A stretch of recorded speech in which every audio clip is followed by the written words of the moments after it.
Shalom, saudara-saudara. Hari ini kita berselancar dalam kebenaran dalam seri kitab Matius yang sekarang sudah sampai Matius pasal 13 ayat 45 sampai ayat 46 yang saya beri judul Mutiara yang Berharga.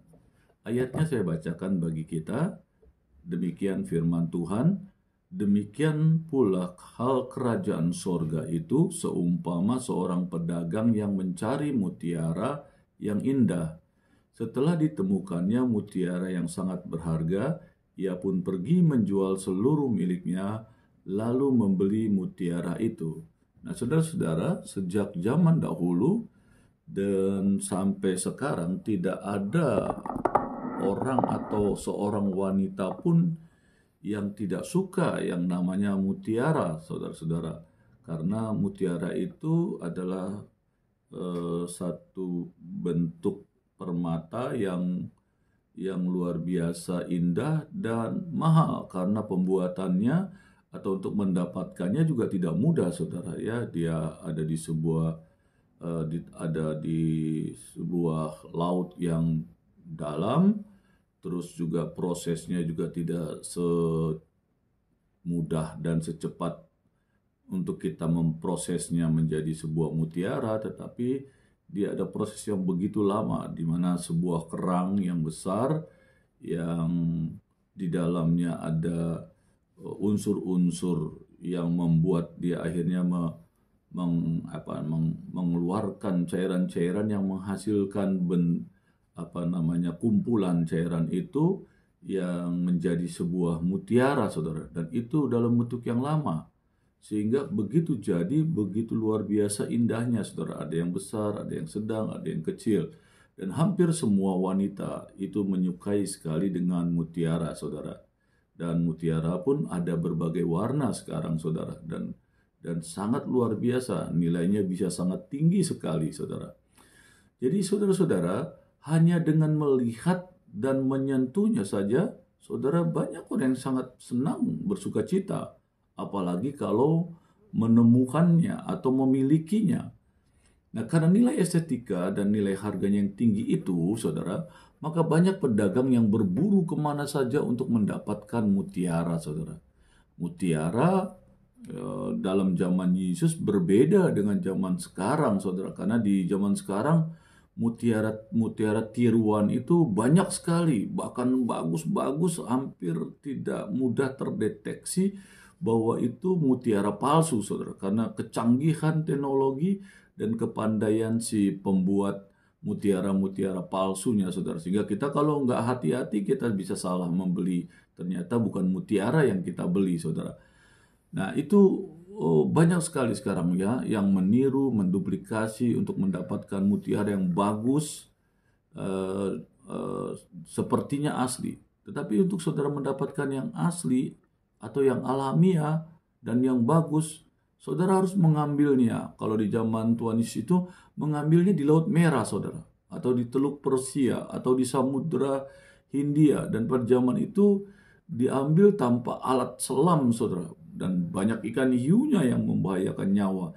Jadi untuk mendapatkan mutiara pada zaman itu, saudara, ya harus menyelam di kedalaman yang cukup dalam, dan dikatakan ya kalau tempat itu banyak ikan hiunya, ya akan menghadapi tantangan yang berat, saudara, untuk bisa mendapatkan mutiara itu, karena ikan hiunya bisa jadi akan menerkam si penyelam pencari mutiara itu, saudara. Di ayat di atas dijelaskan, yang mencari mutiara adalah seorang pedagang. Berarti dia bukan orang yang bukan sebagai penyelam yang mencari mutiara dan mendapatkannya, saudara. Atau bisa dikatakan dia bukan orang yang berkekurangan, karena yang mencari mutiara itu umumnya orang-orang biasa, penyelam-penyelam biasa yang mengambil mutiara di bawah laut. Nanti ada pembelinya, atau bahasa kita sekarang tengkulak-tengkulaknya yang membeli dengan harga murah, sehingga si penyelam itu sendiri pun tidak menikmati secara maksimal dari mutiara yang diambilnya, saudara. Nah, tetapi ketika firman Tuhan ini ditulis dan saya membacakan bagi saudara, ini adalah seorang pedagang, berarti dia adalah orang yang beruang, yang memiliki keuangan yang cukup, kekayaan yang cukup, saudara, sehingga dia bukan orang yang berkekurangan. Pastilah yang dicarinya bukan mutiara biasa saja, bukan, karena dia memiliki kekayaan keuangan yang cukup. Pasti mutiara yang berkualitas, warna yang indah, tekstur yang bagus, dan bulat yang tidak bercela, dan sebagainya. Dan yang jelas, pasti harganya mahal, saudara. Nah, saudara, karena dari perumpamaan ini dituliskan bahwa waktu dia ketemu mutiara yang berharga tersebut, dia menjual seluruh miliknya untuk membeli mutiara itu. Ya saudara, di dalam Matius pasal 7, saudara, dikatakan ayat 6, jangan kamu memberikan barang yang kudus kepada anjing, dan jangan kamu melemparkan mutiaramu kepada babi, supaya jangan diinjak-injaknya dengan kakinya, lalu ia berbalik dan mengoyak kamu. Ya saudara-saudara, ada dua hal dari ayat ini yang ditekankan tentang mutiara dan barang yang kudus. Ini menjelaskan bahwa Yesus sedang berbicara sesuatu yang kudus dan harus dikenali, saudara. Seekor anjing atau babi tidak memiliki pemahaman rohani dan tidak mengetahui secara real apakah mutiara itu berguna apa tidak. Apalagi mutiara itu kudus atau tidak, saudara. Nah, saudara-saudara, dari firman Tuhan ini atau dari perumpamaan ini, kita dapat menemukan kebenaran-kebenarannya. Yang pertama, menemukan kerajaan surga seperti menemukan sebutir mutiara, saudara. Ya, dikatakan demikian. Artinya, saudara, menemukan kerajaan surga itu ketika kita menemukan mutiara itu, kita berada di dalam kerajaan Allah. Berada di dalam kerajaan Allah berarti menerima dan melakukan kehendak Allah. Apakah melakukan kehendak Allah? Melakukan kehendak Allah tidaklah suram dan menyakitkan, tidak menyulitkan. Justru hal yang indah, saudara. Ini perumpamaan tentang mutiara. Bagaimana orang kaya ketika melihat mutiara itu, dia dengan sukacita, dengan hanya mutiara 1 butir, 2 butir, dia menjual seluruh kekayaannya karena dia bersukacita ingin memiliki mutiara itu, saudara. Demikian juga dalam konteks rohani.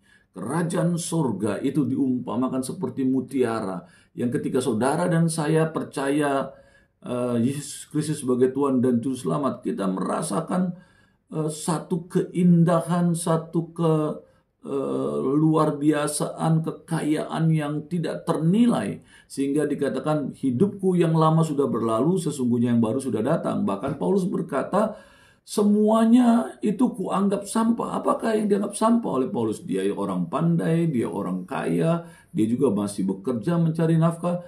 Dan dia kata semuanya dianggap sampah di dalam pengenalannya akan Kristus dan berlari-lari menuju panggilan surgawi, saudara. Jadi saudara, melakukan kehendak Allah itu tidaklah suram dan menyakitkan atau mengenal dia. Justru hal yang indah.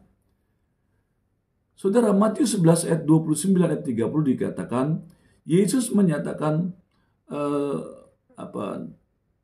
saudara yang memiliki beban, berikanlah beban itu kepada Yesus, karena dia itu akan memberikan saudara keringanan. Di balik disiplin, pengorbanan, penyangkalan diri, dan salib terdapat keindahan yang tiada bandingnya. Saudara, pengenalan akan Tuhan itu luar biasa, saudara. Yang kedua, bisa jadi menemukan mutiaranya lebih dari satu, tetapi pasti hanya satu yang paling mahal. Artinya, banyak hal yang indah di dunia ini. Banyak orang dapat menemukan keindahan di dalam pengetahuan, di dalam kekayaan dan pikiran manusia. Ya, contoh di dalam pikiran manusia, di dalam seni, di dalam musik, di dalam sastra, dan semua kekayaan pikiran manusia. Saudara bisa menemukan keindahan ya di dalam hubungan-hubungan antara manusia.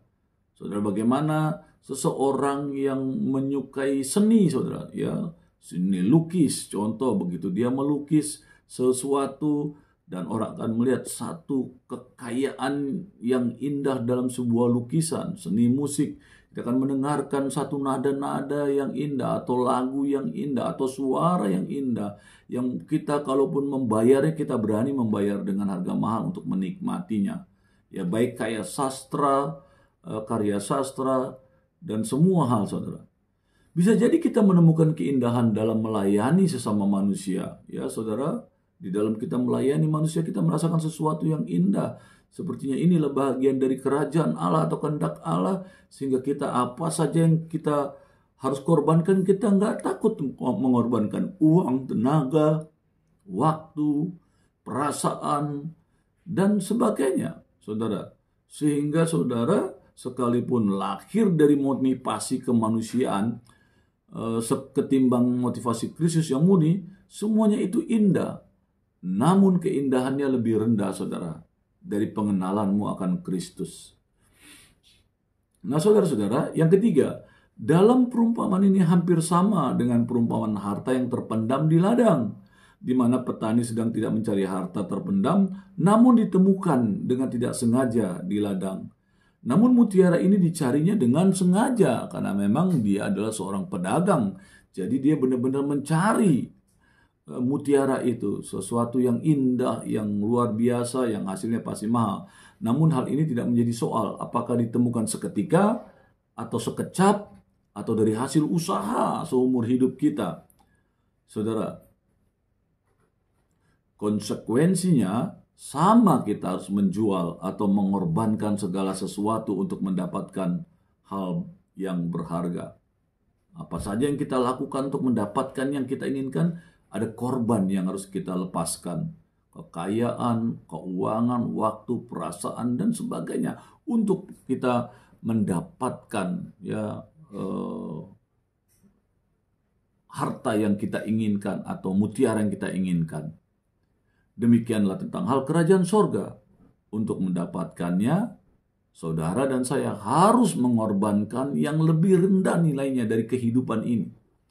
Sekalipun secara dunia sangat berharga, ya, contoh uang, ya, harta, ya, karena kekayaan, benda-benda, semua menilai emas, perak, mobil dan sebagainya, yang oleh karena pengenalan kita akan Tuhan bisa kita lepas, saudara. Karena kita barangkali untuk menolong gereja, kita punya mobil lebih, kita kasih mobil lebih untuk gereja supaya gereja bisa memakainya untuk kepentingan pelayanan yang ada di dalam gereja, saudara.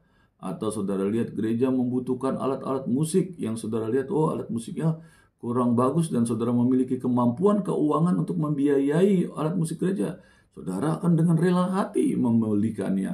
Karena bagi saudara segala sesuatu sudah tidak ada nilai kecuali pengenalanmu akan Kristus, sehingga waktu engkau beribadah, engkau senang sekali dalam peribadahanmu itu menganggap sesuatu yang tidak ada nilainya, yang luar biasa, sehingga apa saja kamu berani meninggalkannya, mengorbankannya demi untuk menikmati atau memiliki, saudara, kerajaan Allah itu. Nah, saudara-saudara, sekalipun secara dunia benda-benda itu sangat berharga, tetapi bagi Allah nilai-nilai dunia itu lebih rendah dari nilai-nilai kerajaan Allah.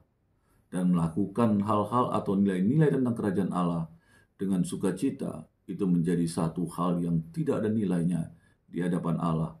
Saudara, ketika engkau menemukan Kristus Yesus sebagai Tuhan dan Juru Selamat, saudara akan melihat bagaimana kerajaan Allah itu luar biasa. Saudara akan mengeluarkan semua, membuang semua hal yang lama dalam hidupmu. Saudara akan berlari-lari untuk mencapai tujuanmu, kerajaan surga. Berselancar dalam kebenaran. Amin.